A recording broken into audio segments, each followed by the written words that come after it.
सुना कि कावेरी जी अपनी तीनों बेटियों ईशा, मोहिनी और सुहाना की शादी 3 घर जमाई लड़कों के साथ करवा देती है। उन्हें लगता है कि ये लड़के शायद घर का कामकाज संभाल लेंगे, लेकिन उनके तीनों घर जमाई बहुत आलसी थे। वो नौकरी भी नहीं करते थे और बाहर का काम भी नहीं। कावेरी जी ने अपनी बेटियों से कहा कि वो प्रेगनेंसी का बहाना बनाकर अपने पतियों को सबक सिखाए। अब सुनिए आगे। मम्मी, आपने जैसा कहा था हमने वैसा ही किया, लेकिन देखिए ना, विवेक का हाल तो वैसा का वैसा ही है। घर में ना सुबह का नाश्ता बनता है और ना खाना। नौकरी पर जाने की बात करूं तो खाने को दौड़ते हैं मुझे। हाँ मम्मी, मैंने भी सुमित को कितनी बार कहा कि अगर नौकरी नहीं करनी तो कोई छोटी सी दुकान ही खोल लो। घर का खर्चा कैसे चलेगा? देखो दोपहर के 12 बजने आए और जनाब अभी तक सो रहे हैं। हाँ मम्मी, ईशा और सुहाना ठीक कहती हैं। अविनाश का भी यही हाल है। जब मैंने अपनी प्रेगनेंसी के बारे में कहा तो मुझसे कहने लगा, अरे दूसरी लड़कियां तो 9-9 महीने तक नौकरी करती है, बस डिलीवरी के टाइम छुट्टी लेती है। मोहिनी, तुम भी नौकरी करो। अब मुझे कहाँ नौकरी मिलेगी? मम्मी बताओ, अब मैं क्या करूँ? हे भगवान, क्या सोचकर घर जमाई दामाद लाई थी मैं कि मेरी बेटियां मेरे पास रहेंगी और खुश रहेंगी, लेकिन इन आलसी दामादों ने तो हमारी जिंदगी को भी प्रॉब्लम में डाल दिया है। मैं तो कहती हूँ मम्मी, हम लोग वापस अपनी जॉब पर जाना शुरू कर देते हैं। बता देते हैं इन लोगों को कि हमने प्रेगनेंसी का बहाना किया है। नहीं नहीं बेटा, ऐसी गलती भी मत करना। अगर तुमने ऐसा किया तो इन तीनों की आदत और खराब हो जाएगी। अरे आज नहीं तो कल कभी तो तुम प्रेग्नेंट होगी, तब वापस यही प्रॉब्लम आएगी। तब क्या करोगी तुम तीनों? हाँ मम्मी, आपकी बात तो बिल्कुल सही है। इन लोगों को तो सुधारना ही पड़ेगा। लेकिन कैसे? अपने बच्चों के आने की खबर सुनकर भी इन लोगों पर कोई असर नहीं हो रहा। पैसे कमाने के लिए घर से बाहर निकलना ही नहीं चाहते ये तीनों। अब मेरे दिमाग में एक प्लान आया है। तुम तीनों चिंता मत करो, उन तीनों को बुलाओ, फिर मैं बात करती हूँ। थोड़ी देर बाद कावेरी जी अपने तीनों दामादों को सामने बुलाकर अपनी बात कहना शुरू करती हैं। अविनाश, सुमित और विवेक, देखो बेटा, मैं ना तुम तीनों से बड़ा प्यार करती हूँ, इसीलिए तो तुम्हें घर जमाई बनाकर रखा है मैंने। अरे मम्मी जी, सीधे सीधे कहिए ना, क्या बात है? प्यार तो हम भी आपको बहुत करते हैं। अरे मम्मी जी, आपकी इज्जत भी बहुत करते हैं। अरे भाई, आपके जैसी सास और कमाने वाली बीवी सबको मिलती है क्या? हाँ मम्मी, विवेक और सुमित ठीक कह रहे हैं। आपकी बेटी से शादी करके मेरी तो जिंदगी ही अच्छी हो गई है। जानती हूँ मैं, और ये भी जानती हूँ कि तुम तीनों अपने अपनी बीवियों से बहुत प्यार करते हो।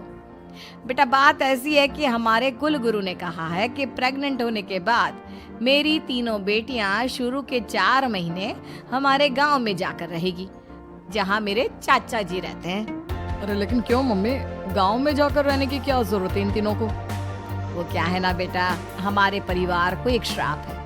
अगर मेरी बेटियों ने यहाँ पर बच्चा पैदा करने की कोशिश की तो उनके बच्चों को कुछ भी हो सकता है। इसलिए अब से लेकर 4 महीने पूरे होने तक इन्हें गांव वाले घर में रहना पड़ेगा। हाँ, तो इसमें प्रॉब्लम क्या है मम्मी जी? हम भी वहाँ जाकर रहेंगे, पिकनिक मनाएंगे। अरे भाई, बीवी जहाँ हम भी वहाँ। हाँ यार, आइडिया तो बहुत अच्छा है। शहर की जिंदगी में रह रहकर परेशान हो चुके हैं, अब कुछ दिन गांव में बिताएंगे। तुम लोग समझने की कोशिश क्यों नहीं करते? तुम में से कोई भी वहां नहीं जा सकता, और मैं यहाँ रहूंगी ना तुम तीनों के साथ। 4 महीने की तो बात है, उसके बाद ये तीनों ही लौट कर आ जाएंगी। ठीक है मम्मी जी, अब हमारे बच्चों का सवाल है तो ये तो करना ही पड़ेगा। कावेरी अपनी तीनों बेटियों को कुछ दिन के लिए घर से बाहर कहीं दूसरे शहर में रहने के लिए भेज देती है। कुछ दिनों के बाद, अरे मम्मी जी, बहुत दिन से पिज्जा नहीं खाया, मंगवाइए ना।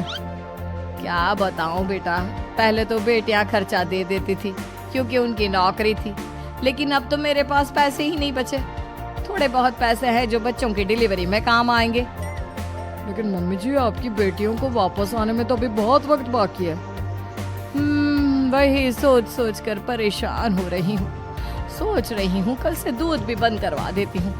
अब दूध वाले को देने के लिए पैसे भी तो नहीं है ना।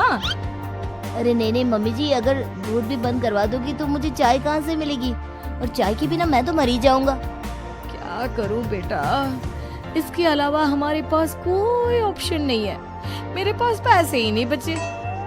इस तरह कावेरी जी धीरे धीरे अपने तीनों दामादों को पैसे देना बंद कर देती हैं और घर में खाने पीने की चीजें लाना भी बंद कर देती है।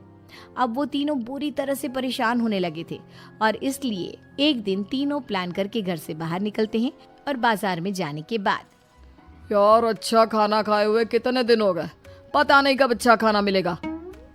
हमारी बीवियों के जाने के बाद तो हमारी हालत भिखारियों जैसी हो गई है यार। कुछ भी हो, मुझे तो आज पिज्जा खाना ही खाना है।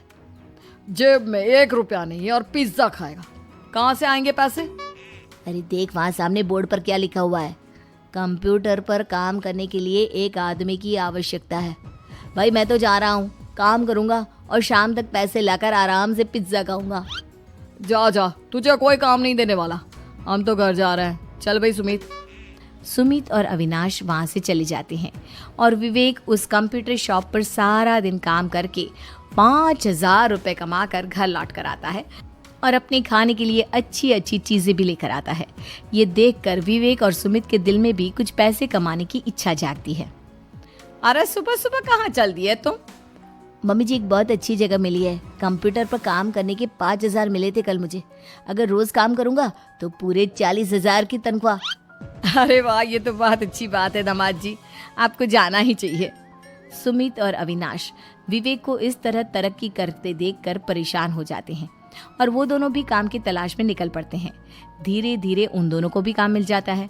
अब कावेरी के तीनों दामाद छोटी मोटी नौकरी करके अच्छा पैसा कमाने लगे थे। एक दिन कावेरी उन्हें अपने पास बुलाती है। अरे वाह, विवेक 40,000 कमा लेता है, अविनाश 60,000 और सुमित तुम भी 40,000 के आसपास कमा ही लेते हो। कुल मिलाकर तुम अच्छे खासे पैसे कमा रहे हो बेटा। हाँ मम्मी जी, बहुत मजा आता है जब महीने के एंड में मोटी रकम हाथ में आती है। पूछिए मत मम्मी जी, घर में रहकर रोटी बना बना कर और तो जैसा महसूस होने लगा था मुझे तो। हाँ बेटा, तुम तीनों की बात तो बिल्कुल ठीक है। और जानते हो, अब तुम तीनों की पत्नियां भी वापस लौट कर आने वाली है। लेकिन मम्मी जी अभी तो उन्हें गए सिर्फ 2 महीने हुए हैं, आपने तो कहा था वो 4 महीने के बाद लौट कर आएंगी। ऐसा कुछ नहीं है बेटा, मैं सिर्फ तुम तीनों को सबक सिखाना चाहती थी कि आदमी घर में बैठकर बीवी की कमाई खाता हुआ अच्छा नहीं लगता। इस दुनिया में हर इंसान को मेहनत करनी चाहिए, काम करना चाहिए, चाहे वो औरत हो या आदमी, ताकि अपने परिवार को संभाल सके। कावेरी की बात सुनकर उन तीनों को अपनी गलती का एहसास होता है और कावेरी उन्हें सच बता देती है कि ईशा, सुहाना और मोहिनी शहर में ही कहीं दूसरी जगह रह रहे थे। शाम के वक्त उन तीनों की पत्नियां लौट कर आ जाती है और कावेरी जी का परिवार एक खुशहाल